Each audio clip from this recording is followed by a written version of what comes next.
सभी को प्रणाम। हम पढ़ रहे हैं वाग्मय उपासना समर्पण योग अध्याय 9। तो आइए परम पूज्य गुरुदेव वंदे माता जी से प्रार्थना करते हैं कि ये जो हम वाग्मय पढ़ रहे हैं इसका एक एक शब्द प्राण बन के हमारे रग मरग में बहने लगे, हमारी सांसों में उतरने लगे। क्योंकि ये गुरुदेव हमें सूत्र समझा रहे हैं आत्मनिर्माण का, आत्मा की अनंत शक्ति को जानने का, समझने का। और स्पून फीडिंग के जैसे गुरुदेव हमें छोटे छोटे स्टेप बता रहे हैं, बहुत माइनर स्टेप। तो पिछले स्वाध्याय में हमने प्रेम के बारे में समझा था। गुरुदेव प्रेम की पराकाष्ठा बता रहे थे कि प्रेम कितना खूबसूरत है और प्रेम कैसे परमार्थ में जीवन को लगा देता है। प्रेम कैसे केवल किसी एक से नहीं हो सकता, बॉडी कॉन्शियसनेस में नहीं हो सकता, सोल कॉन्शियसनेस में हो सकता है। और प्रेम में आप ये नहीं देखते कि सामने वाले का आपके प्रति व्यवहार कैसा है, आपके मन में बस प्रेम है तो वो है। जैसे गुरुदेव एग्जाम्पल दे रहे थे कि महात्मा गांधी के लिए एक नॉर्मल इंसान और एक कोढ़ी के घाव से उनको कोई घिन नहीं आती थी, वो उसको बहुत अच्छे से साफ कर देते थे क्योंकि उनके अंतःकरण में अखंड प्रेम का दीप जल रहा था। तो यही गुरुदेव बता रहे हैं कि प्रेम जब प्रेम हो जाता है ना तो फिर कुछ और समझ में नहीं आता है और उसी भाव में इंसान करुणा के साथ आगे जीवन जीने लगता है। आगे गुरुदेव कह रहे हैं, विचार शक्ति को एक मोड़ इस दिशा में भी दिया जाना चाहिए कि मनुष्य के बीच में स्नेह, सद्भाव और सौजन्य की मात्रा निरंतर बढ़ती रहे। हम एकाकी जीवन यापन नहीं कर सकते।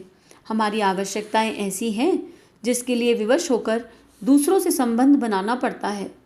एकांत गुफाओं में रहने वाले वैरागियों को भी आसन, कमंडल, ईंधन, दिया सलाई, माला, कॉपीन, कंबल, पुस्तक एवं भोजन की आवश्यकता पड़ती है। इसके लिए उन्हें दूसरों की सहायता अपेक्षित होती है। हर व्यक्ति समाज के साथ किसी न किसी रूप से जुड़ा हुआ है, इसलिए उसे सामाजिक सद्भाव की आवश्यकता पड़ेगी ही। गुरुदेव बहुत गहरी बात कह रहे हैं कि हम जितने भी साधना, अगर हम सोचते हैं हम बहुत बड़े साधक हैं और हमें साधना के मार्ग पे किसी चीज़ की आवश्यकता नहीं है, हम अकेले जीवन यापन कर लेंगे। तो पहले भी गुरुदेव ने समझाया था कि अकेला चलो का मतलब स्वार्थ नहीं है। अकेला चलो का मतलब है अपनी आत्मा के साथ संबंध जोड़कर सबको साथ लेकर प्रेम के बंधन से, मोहों से मुक्त होकर सबको साथ लेकर साथ में चलना, ये अकेले चलो का मतलब है। अब यहाँ गुरुदेव यही बता रहे हैं कि हमारा इस समाज के साथ ही हमारा रहना संभव है। अभी हमने लॉकडाउन में एक्सपीरियंस भी किया। लॉकडाउन में क्या प्रॉब्लम आई थी, हमारी जो बेसिक रिक्वायरमेंट्स थी वो रुक गई थी। लॉकडाउन होगा तो दूध नहीं आएगा, दही नहीं आएगा, मार्केट से सामान नहीं खरीद सकते, सब्जी नहीं खरीद सकते, कपड़े प्रेस के लिए नहीं जाएंगे, मेड्स नहीं आएंगी। ये सब हमारे सोशल हेल्पर्स थे जो ब्लॉक हो गए थे। तो हमको कितना घुटन होने लगी थी, थोड़े टाइम में हम कितना परेशान हो गए थे। तो गुरुदेव कह रहे हैं अगर समाज में रह रहे हैं तो आप ग्रैटिट्यूड डालिए समाज के लिए। आप बहुत कुछ समाज से मिल रहा है आपको, आप उसको जाने या ना जाने, आप उसको समझें या ना समझें। इनफैक्ट अगर एक योगी अकेली गुफाओं में भी बैठा है तो भी ये सारा सामान बनाया किसने, दिया सलाई भी किसी ने तो बनाई है, किसी कंपनी में तो बनी होगी। माला है, कंबल है, इसमें भी मैन पावर तो लगा ही है। तो हम एक सामाजिक प्राणी हैं और हमें समाज की सहायता हर कदम पे पड़ती है, उसकी ज़रूरत। तो हमारी भी तो कोई जिम्मेदारी बनती है समाज के प्रति। उसी जिम्मेदारी के प्रति गुरुदेव हमें अवेयर और आगाह करने की यहाँ कोशिश कर रहे हैं। अब आगे गुरुदेव लिख रहे हैं, सामाजिक सद्भाव द्वेष, कलह, अपमान, प्रवंचना, अशिष्टता, उद्दंडता के व्यवहार की आशा हम दूसरों से नहीं करते। हर किसी की स्वाभाविक इच्छा यही रहती है कि उसके साथ दूसरे लोग प्रेम, सौजन्य, आदर, ईमानदारी, सम्मान, सज्जनता एवं उदारता का व्यवहार करें। प्रेम की भूख मानव प्राणी की सबसे बड़ी भूख है। इस संसार में सबसे मधुर, सबसे आकर्षक एवं आनंददायक एक ही वस्तु है और वह है प्रेम। जिसे किसी का सच्चा प्रेम नहीं मिला वह अभागा इस संसार में मरघट के भ्रम राक्षस की तरह अशांत, उद्विग्न, तृष्टित, असंतुष्ट भ्रमण करता रहेगा। जिसे सच्चे प्रेम का एक कण भी मिल जाता है वह अपने भाग्य को सराहता है। अभाव और दरिद्रता के रहते हुए भी जिसे प्रेम के कुछ क्षण उपलब्ध हो जाते हैं वह अपने आप को किसी बड़े अमीर से कम सुखी नहीं मानता। माता पिता का, पत्नी का, भाई का, मित्र का, जनता का प्रेम जिसे प्राप्त है उसे जीवन की सबसे बड़ी विभूति मिल गई, यही मानना पड़ेगा। कितनी खूबसूरत बात बता रहे हैं गुरुदेव कि इंसान की जो सबसे बड़ी भूख है वो प्रेम है। आप इमेजिन कर लो, आपका फेवरेट फूड क्या है। मान लो आपका कोई फेवरेट फूड है, आप कितना खा लोगे अपना फेवरेट खाना? एक एक पर्टिकुलर टाइम पर आके उफ हो जाएगी, क्योंकि शरीर की जो आवश्यकताएं हैं वो लिमिटेड हैं।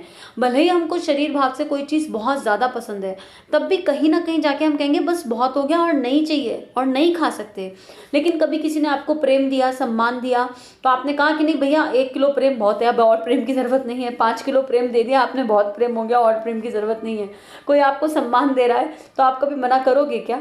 तो यहाँ ये समझना है कि शरीर की आवश्यकताएं टेम्परेरी हैं और वो क्वांटिटेटिव हैं। एक पर्टिकुलर टाइम पर आके एक पूर्ण विराम उन पर लगेगा ही और हम थक जाएंगे।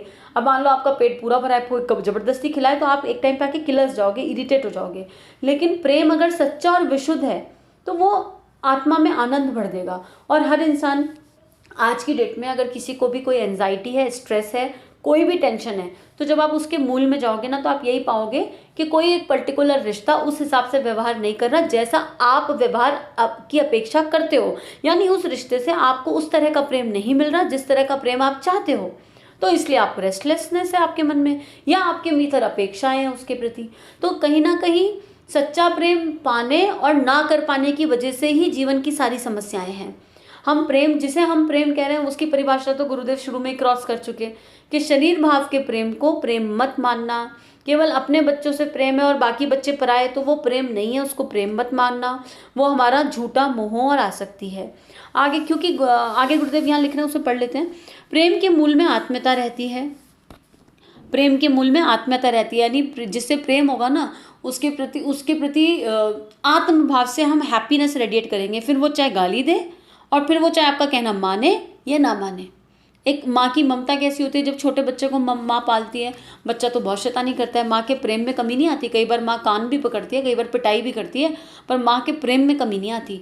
लेकिन वही बच्चा जब बड़ा हो जाता है तो माँ का प्रेम ऊपर नीचे कई बार शरीर भाव में हो जाता है, क्योंकि अब बच्चा कहना नहीं मान रहा। एक छोटा सा बाल तो सारे कहना मान रहा था, अब बच्चा मर्जी के विपरीत चल रहा है। स्वार्थ, मोह, रूप, यौवन, वासना, उपयोगिता, प्रतिभा आदि के बाह्य आकर्षणों से भी कई बार प्रेम जैसी लगने वाली घनिष्ठता उत्पन्न हुई दिखाई देने लगती है। यही बात गुरुदेव बता रहे हैं। पर उसकी जड़ नहीं होती, इसलिए वह बाह्य कारण समाप्त होते ही वह तथाकथित प्रेम भी बालू के भीत की तरह ढह जाता है। प्रेम में गहराई, स्थिरता, आत्मत्याग की स्थिति तभी आएगी जब आत्मीयता की निष्ठा का समावेश हो। तो अगर आपके पास प्रेम का कोई कारण है, आप किसी से प्रेम करते हैं और आपके पास कोई कारण है उस प्रेम का, तो जिस दिन कारण खत्म हो जाएगा उस दिन प्रेम भी खत्म हो जाएगा। और प्रेम अगर खत्म हो गया तो वो विशुद्ध प्रेम, सच्चा प्रेम था ही नहीं। इसका मतलब वो प्रेम टेम्परेरी चीज़ों की वजह से आया था, या तो यौवन की वजह से, या रूप, या स्वार्थ, या मोह, या आसक्ति, सम बॉडी कॉन्शियसनेस इमोशन, उसकी वजह से वो प्रेम प्रकट हुआ। और जब वो बॉडी कॉन्शियसनेस इमोशन चला गया, खत्म हो गया, तो प्रेम भी खत्म हो गया। लेकिन अगर विशुद्ध प्रेम होगा, सच्चा प्रेम होगा, तो जन्म जन्मांतर का प्रेम होगा। उसमें क्या होगा? उसमें डेप्थ होगी, उसमें कोई इच्छा अपेक्षा नहीं होगी, उसमें स्थिरता होगी। बाहर से चाहे कुछ भी हो जाए, हमारे मन में अगर प्रेम का भाव जाग गया परमात्मा की कृपा से, तो वो एकदम अडिग स्थिरता के साथ रहेगा। सामने वाला कोई भी धारणा हमारे लिए बना ले, हमारा मन शांत रहने वाला है। बस वो, क्योंकि मन प्रेम करता है और वो जानता है कि मैं प्रेम के लिए प्रेम करता हूँ, किसी इच्छा से नहीं करता। उसमें त्याग की भावना होगी। प्रेम का सही अर्थ है देना। प्रेम का सही अर्थ है सामने वाले की प्रसन्नता में अपनी प्रसन्नता को मिला देना। ये प्रेम का सही अर्थ है। उसमें कोई और कई बार ऐसा भी हो जाता है, हम प्रेम करते हैं, मान लो हमारे मन में परमात्मा की कृपा से प्रेम है, लेकिन सामने वाले को नहीं समझ में आ रहा कि आपके मन में प्रेम है, तो उसमें भी आप बंधन नहीं डालोगे कि मैं प्रेम करता हूँ या करती हूँ तो आपको समझ में आना चाहिए हम प्रेम करते हैं। फिर वहाँ पे भी एक छुपी हुई अपेक्षा हो गई, एक एक्सपेक्टेशन हो गई। आप प्रेम करते हो तो आपने इसलिए प्रेम थोड़ा ना किया था कि सामने वाला आपके प्रेम को एक्नॉलेजमेंट दे के हाँ हमें पता है आप हमसे बहुत प्रेम करते हो। तो यही गुरुदेव यहाँ समझा रहे हैं। जो अपना है उसके साथ त्याग, सेवा, सौजन्य, स्नेह और उदारता के अतिरिक्त अन्य किसी प्रकार का व्यवहार नहीं किया जा सकता। इस प्रकार ईश्वर को घटघटवासी, सर्वव्यापी, निष्पक्ष और कर्मफल प्रदाता मानने वाला सच्चा आत्मिक मनुष्य कुविचारों और कुकर्मों से दूर रहेगा। उसी प्रकार प्रेम की भावनाएं जिसके मन में उमड़ेंगी वह दूसरों के साथ सौजन्यपूर्ण सद्व्यवहार ही करेगा, उदारता बरतेगा और स्वयं कष्ट में रहकर दूसरों को सुखी बनाने का प्रयत्न करता रहेगा। आस्तिकता और प्रेम की भावनाएं जब भी विकसित होती हैं तब सदाचार और सद्व्यवहार उनके ही बाह्य रूप के प्रकाश में आता है। आप कितनी सुंदर बात कह रहे हैं। प्रेम के साथ क्या आएगा? सदाचार और सद्व्यवहार। क्योंकि भीतर प्रेम जाग जाएगा तो क्रोध, ईर्ष्या, अहंकार, छल, कपट, प्रपंच, ये सारे जो लोअर इमोशंस है ना बॉडी कॉन्शियसनेस के, धीरे धीरे अपने आप डिसॉल्व होने लगेंगे। किसी के लिए मन में कोई दुर्भावना नहीं, मन एकदम निश्चल और साफ हो जाएगा। और जिसका मन निश्चल और साफ है उसका व्यवहार हमेशा ही अच्छा होने वाला है। सामने वाला कैसे भी शब्द यूज़ कर ले, आपके व्यवहार में कोई अंतर नहीं पड़ेगा। अगर आप प्रेम करते हो और प्रेम में बोलते हो आई लव यू, तो आप आई लव यू ही बोलोगे 1000 बार। अगर आप प्रेम में कहते हो कि आपका कल्याण हो, तो आपके मुंह से वही शब्द निकलेंगे, भैया आपका कल्याण हो, आपके लिए जो बेस्ट हो आपको वो प्राप्त हो जाए। कोई भी मन में उथल पुथल मचेगी नहीं। और उथल पुथल नहीं बचेगी तो एक संतुष्टि होगी, एक ठहराव होगा अंदर हृदय में, और हमेशा एक परमानेंट हैप्पीनेस बनी रहेगी, एक मुस्कान रहेगी। और वो मुस्कान बाहर से नहीं आई, वो मुस्कान आपके हृदय से प्रकट होने लगेगी। तो हम सब इस यात्रा पे आगे बढ़ें तो ये जो अनुभव है, ये अनुभव की बात है। और बहुत ही खूबसूरत इसका अनुभव होता है जब हम इस यात्रा पे आगे बढ़ते रहते हैं। थोड़ी देर के लिए भगवान का प्रेम अपने लिए फील कीजिए। कैसा है ना भगवान का प्रेम। कभी कुछ क्वेश्चन करते हैं, देर तक क्यों सोए, ऐसा क्यों नहीं किया, वैसा क्यों किया। कभी परमात्मा हमसे कुछ कहते हैं। और जो भी हम करते हैं उस परमात्मा के नाम पे, वो भी हम आत्म कल्याण के लिए करते हैं। उसको हमसे कुछ चाहिए भी नहीं, बस नॉन स्टॉप वो परमात्मा हमको अपना प्रेम दे रहा है। वो अनदेखी अनजानी सत्ता जिस पे विश्वास है, उनकी कृपा से वो अपना प्रेम नॉन स्टॉप हमको दे रहे हैं। आगे लिखें, किसी मनुष्य के पास दूसरे को देने योग्य यदि कोई सबसे अधिक उत्कृष्ट एवं महत्वपूर्ण वस्तु हो सकती है तो वह प्रेम है। गुरुदेव की लिखी हर बात सच हो जाती है और सच है। लेकिन अगर ये वाली लाइन हम रट लेना, अगर आप किसी को कुछ दे सकते हो, कई बार हमें शब्द हमारे कड़े हो सकते हैं कई बार, लेकिन एक माँ की ममता जैसे होती है कि कई बार कड़े शब्द बोलती है लेकिन भीतर सामने वाले का कल्याण होता है। तो कई बार हमें इस प्रेम का मतलब कभी भी अन्याय को सहना नहीं है, लेकिन अगर नॉन स्टॉप कोई आत्मा नॉन स्टॉप शरीर भाव में अन्याय कर रही है, लेकिन आपके मन में फिर भी उसके प्रति करुणा का भाव है, प्रेम का भाव है, निश्चलता का भाव है, तो फिर आपको कई बार वाणी ऊपर करनी पड़ सकती है, ऊंची। लेकिन उस ऊंची वाणी के पीछे की इंटेंशन ये होगी कि हे भगवान, जैसे आपने मुझे अपना सहारा दिया, अपना प्रेम दिया, आपने अपने होने का एहसास कराया, ऐसे ही इस सामने वाली आत्मा का भी कल्याण हो। तो वो इंटेंशन ज़्यादा मैटर करेगी। हाँ, तो प्रेम को कायरता मत समझ लीजिए। गुरुदेव शुरू से ये समझाते आए हैं कि ये जो मार्ग है साहसियों का मार्ग है, तो साहस के साथ इस मार्ग पे आगे बढ़ना है। अपने आप को कायर मत मानिए प्रेम के नाम पर। यूँ तो आर्थिक या बौद्धिक सहायता देकर भी किसी का उपकार किया जा सकता है, पर उसका लाभ स्वल्पकालीन रहता है, इसलिए उसकी प्रसन्नता भी क्षण भर ही टिकेगी। प्रेम और सद्भाव पाकर आत्मा जितनी प्रसन्नता अनुभव करती है उतनी किसी और वस्तु से नहीं करती। उपकार करने में जो त्याग करना पड़ता है उससे कई गुना प्रतिफल तब वसूल हो जाता है जब जिसके साथ उपकार किया गया वह सच्चे हृदय से कृतज्ञता और प्रेम भावना प्रकट करता है। इंसान दुनिया में सब कुछ कमा सकता है, ब्लेसिंग्स नहीं कमा सकता, आशीर्वाद नहीं कमा सकता, बड़ी कृपा से मिलता है। एक स्टोरी, क्यों प्रेम की इतनी महत्ता है, एक स्टोरी इमेजिन करके देखिए, विजुलाइज कीजिए कि आपको एक पैकेट मिला और आपसे कहा गया कि इस पैकेट को एक पर्टिकुलर शहर के सबसे अमीर आदमी को डिलीवर करके आना है। आप वो पैकेट लेकर गए और आपने वहाँ सिक्योरिटी को इन्फॉर्म किया कि ऐसे ऐसे एक फलाना सज्जन ने पैकेट दिया और ये मुझे आपको डिलीवर करना है। आप वो पैकेट डिलीवर करने गए, सिक्योरिटी गार्ड ने ओनर को फ़ोन किया, वहाँ के मालिक को, और ऐसे बताया कि जी एक भाई साहब पैकेट डिलीवर करने आए हैं, एक बहन जी पैकेट डिलीवर करने आई हैं। और वो जो ओनर थे, जो सबसे रईस आदमी थे उस शहर के, वो नीचे उतर कर आएँ, आपको प्रणाम करें, आपका हालचाल लें और फिर आपको अपने घर ले जाएं। घर ले जाके चाय पानी पिलाएं, फिर आपके साथ थोड़ा समय व्यतीत करें, आपके घर परिवार के बारे में पूछें, आपकी समस्याओं के बारे में पूछें, और फिर आपको खाना पीना खिला के 2-3 घंटों में विदा करें। ठीक है, और पैकेट लें। तो आपके मन में स्वतः ये भाव बनेगा कि यार इतना अमीर आदमी है, इतने पैसे हैं इसके पास, लेकिन व्यवहार और सज्जनता कितनी ज़्यादा है। और वो आदमी हमेशा हमेशा के लिए आपके चित्त पे, आपके अंतःकरण पे अंकित हो जाएगा उसके प्रेम के कारण, उसके सद्व्यवहार के कारण।